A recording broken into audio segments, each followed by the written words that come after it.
financing your next project. You have two ways of going about this. You can A, be completely oblivious to what's going on, or B, you can understand the elements. You can understand everything that's taking place. You can see the funds and where they are dispersed to. Well, how do I do that? Well, it's simple. And if you want to learn more, stick around. All you folks that enjoy being oblivious, no reason for you to watch the rest of it. Seriously. In understanding your finances is very easy. As a lender, as a former lender, we used to disperse off percentage of completion. Percentage of completion is something that is very simple to understand. We have a $1 million project.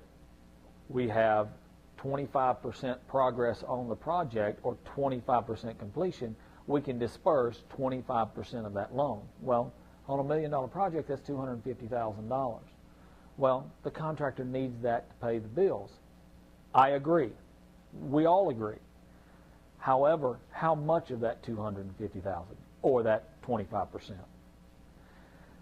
What you're going to find out is, as this progress goes, the invoices lag just a little bit behind. So if we pay a contractor 25%, or in our scenario, $250,000, and there's only $100,000 worth of invoice, or 10%, where does the other $150,000 go?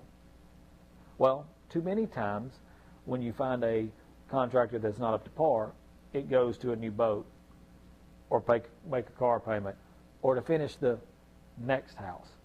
How do we eliminate that? Very simple. Very simple in eliminating it. Go through and make certain that your contractor will pay off of actual invoices. Now, when you're talking with the contractor, the first thing that they're going to want to know is, well, how do I get paid?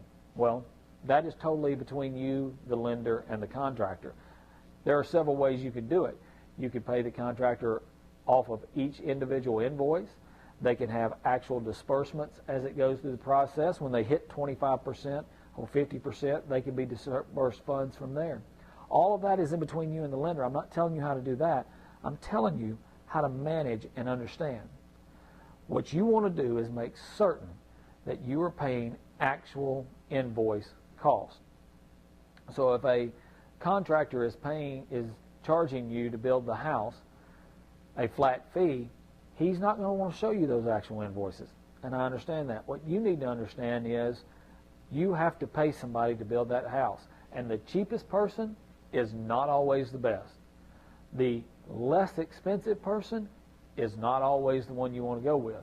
The less expensive or cheapest may be the one that's going to take your funds and disappear with them.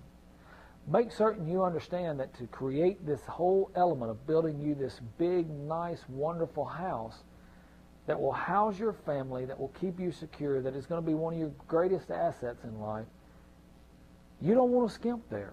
That's like doing brain surgery at a shopping mall. That's not what you want. You want to find somebody that understands the element, that has the experience to build the house in your price range, and then pay them a fair wage to do it. I'm not saying the most expensive is the best one to get. What I'm saying is manage those invoices, work with them, and understand that they get a discount on volume. They may be building 10 houses today. You're one of those 10.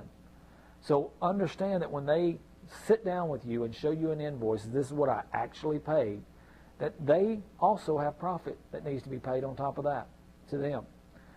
But if you understand, here's the invoice that's going to be paid, here's who it's going to be paid to, you see the check as it goes out the door, you have the peace of mind of understanding and knowing that that individual was paid.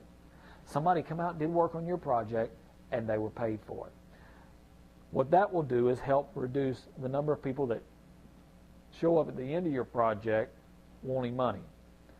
So many times you get to a closing and lo and behold, somebody's popped up that hadn't got paid on the front end of a project.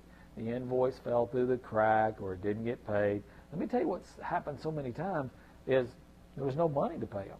There's no money to pay them because we're paying off a percentage of completion. There's a fluff in the excess income that was paid to the contractor, and they've used it on another project. Manage your invoices. Manage your finances. sit down with your lender, sit down with your contractor at the beginning and say, this is what I want to do. I want to make certain that you get paid a fair amount in the process. This is how I want to run my project. In the event that you still have questions, pick up the phone. We're a phone call away. We've got the ability to sit down and work with you as contractors, and would love to work with you as a contractor if you're in the Middle Tennessee area.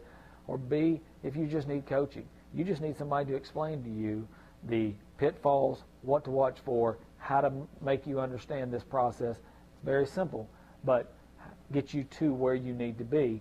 Pick up the phone, email, we're there. I look forward to working with you, either as a contractor or as a educational provider.